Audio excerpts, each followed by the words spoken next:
13वां BRICS शिखर सम्मेलन भारत की अध्यक्षता में डिजिटल प्रारूप में आयोजित किए जाने वाला है। ब्राज़ील, रूस, भारत, चीन और दक्षिण अफ्रीका के इसे बहुपक्षीय समूह की अध्यक्षता बारी-बारी में 5 देश सदस्यों द्वारा की जाती है। भारत ने पूर्व वर्ष 2012 और 2016 में इसकी अध्यक्षता की थी। यह समूह एक सीमा तक सफल रहा है, लेकिन वर्तमान में इसके कई चुनौतियों का सामना कर रहा है। यह उपयुक्त में समय की इन चुनौतियों पर पहचान की जाए और भविष्य की दिशा में एक कदम बढ़ाया जाए। ब्रिक्स का महत्व। 5 बड़े देशों का समूह। वर्ष 2007 में ब्राज़ील, रूस, भारत, चीन के विदेश मंत्रियों की एक बैठक द्वारा इस समूह की अध्यक्षता की गई थी और वर्ष 2009 में नियमित रूप से आयोजित शिखर सम्मेलन से सुदृढ़ राजनीतिक तालमेल के साथ वर्ष 2010 में दक्षिण अफ्रीका के प्रवेश से BRICS Brazil, Russia, India, China और साउथ अफ्रीका में रूपांतरित हो गया। ब्रिक्स का महत्व। यह विश्व की आबादी का 42% और भूमि क्षेत्र का 30% और वैश्विक सकल उत्पाद यानी जीडीपी 24% और अंतर्राष्ट्रीय व्यापार 60% का प्रतिनिधित्व करता है। उत्तर और दक्षिण के बीच का सेतु। इस समूह की यात्रा पर्याप्त उत्पादक रहा है। इसने वैश्विक स्तर पर वैश्विक दक्षिण के बीच एक सेतु के रूप में कार्य करना प्रयास किया है। साझा वैश्विक परिदृश्य। ब्रिक्स ने बहुपक्षीय संस्थान में सुधार का आह्वान किया ताकि वे वैश्विक अर्थव्यवस्था की संरचनात्मक परिवर्तन और उभरते हुए बाजारों की बढ़ती केंद्रीय भूमि को प्रतिबंध कर सके। विकास सहयोग। इसने वैश्विक और क्षेत्रीय मुद्दों की एक विस्तृत श्रृंखला पर एक साझा दृष्टिकोण का विकास किया। न्यू डेवलप बैंक की स्थापना की। आकस्मिक रिजर्व व्यवस्था यानी कंट्रेंसी रिजर्व अरेंजमेंट के रूप में एक वित्तीय स्थिरता नेट का निर्माण किया और एक vaccine research fund development virtual centre यानी vaccine research and development virtual centre स्थापित करने की राह पर एक अग्रसर है। ब्रिक्स के समक्ष विद्यमान चुनौतियाँ। विभिन्न समस्याओं से ग्रस्त समूह के समक्ष संघर्ष की कई स्थितियाँ मौजूद रही है, जिसे पिछले कुछ वर्षों में पूर्वी लद्दाख में चीन की आक्रामकता से भारत और चीन संबंध पिछले कई दशकों में अपने निरंतर स्तर पर आ गए हैं। पश्चिम के साथ चीन और रूस के तनावपूर्ण संबंधों और ब्राज़ील एवं दक्षिण अफ्रीका में व्यापक गंभीर आंतरिक चुनौतियाँ जैसे वास्तविक का सामना भी यह एक समूह कर रहा है। इधर दूसरी ओर कोविड-19 के कारण वैश्विक स्तर पर चीन की छवि खराब हुई है। इस पृष्ठभूमि में ब्रिक्स की प्रासंगिकता संदेहास्पद तक भी बनी है। विषम जातीयता। आलोचकों के द्वारा यह दावा किया जाता है कि ब्रिक्स राष्ट्रों की विषमता जातीय जहां देशों के अपने अपने अलग हित है, उसे इस समूह में की व्यवहार्यता को खतरा पहुंच रहा है। चीन केंद्रित समूह।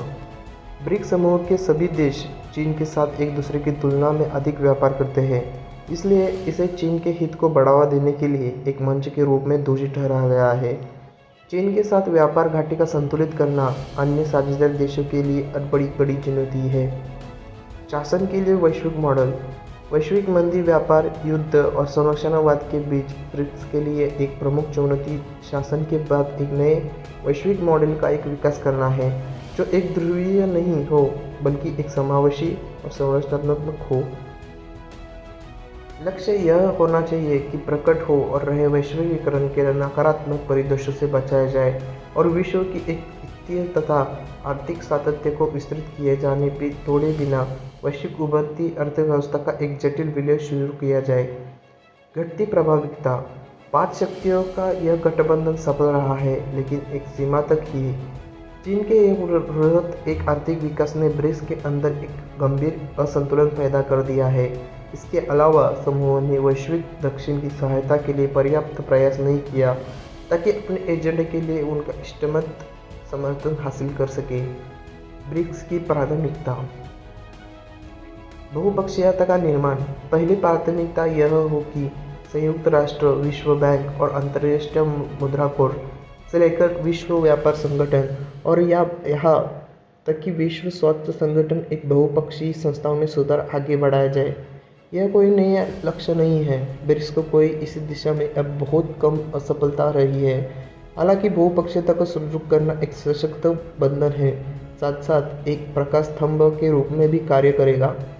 सुधार के लिए वैश्विक सर्वसम्मति आवश्यकता, जो कि अमेरिका और चीन के बीच रणनीतिक रूप से प्रतिबद्ध और स्वस्थ जीवन एवं आजीविका को कोविड-19 से आगे बाहरी आघात के वर्तमान परिदृश्य से शायद ही संभव हो।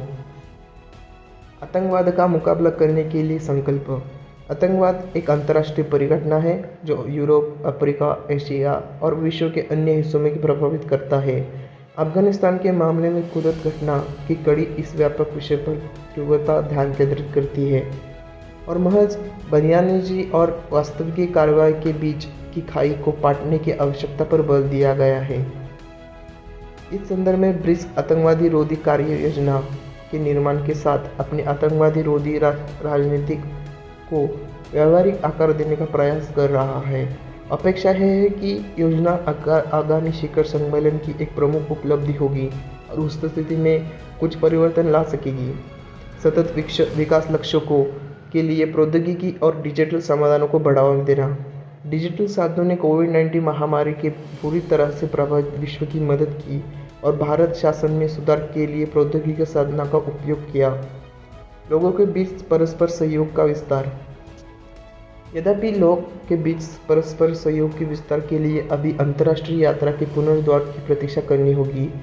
डिजिटल माध्यम के माध्यम से संवाद वार्ता व्यक्तिगत बैठकों का पूर्ण विकल्प नहीं हो सकती। आगे की राह। समूह के भीतर सहयोग। ब्रिक्स को चीन की केंद्रीयता के त्याग के साथ एक बेहतर आंतरिक संतुलन के निर्माण की आवश्यकता है, जो क्षेत्रीय मूल्य श्रृंखला, विविधीकरण, औषधीकरण और तत्काल आवश्यकता से प्रबलित हो। नीति निर्माता, कृषि, आपदा, डिजिटल स्वास्थ्य, पारंपरिक चिकित्सा और सीमा शुल्क संबंधी सहयोग जैसे विविध क्षेत्रों में इंट्रा-ब्रिक्स सहयोग में वृद्धि को प्रोत्साहित करते हैं। ब्रिक्स ने अपने पहले दशक में साझा हितों मुद्दों की पहचान करने और इन मुद्दों को समाधान के लिए एक मंच के रूप में अपना अच्छा प्रदर्शन किया। अगले दशकों में ब्रिक्स की प्रासंगिकता बने रहने के लिए इसके प्रत्येक सदस्य को इस पहले के अवसर और अंतर्निहित सीमाओं का यथार्थवादी मूल्यांकन करना चाहिए। निष्कर्ष। इस प्रकार ब्रिक्स का भविष्य भारत, चीन और रूस के आंतरिक और बाह्य मुद्दों को समायोजन पर निर्भर करता है। भारत, चीन और रूस के बीच आपसी संवाद आगे बढ़ने के लिए बेहद महत्वपूर्ण होगा।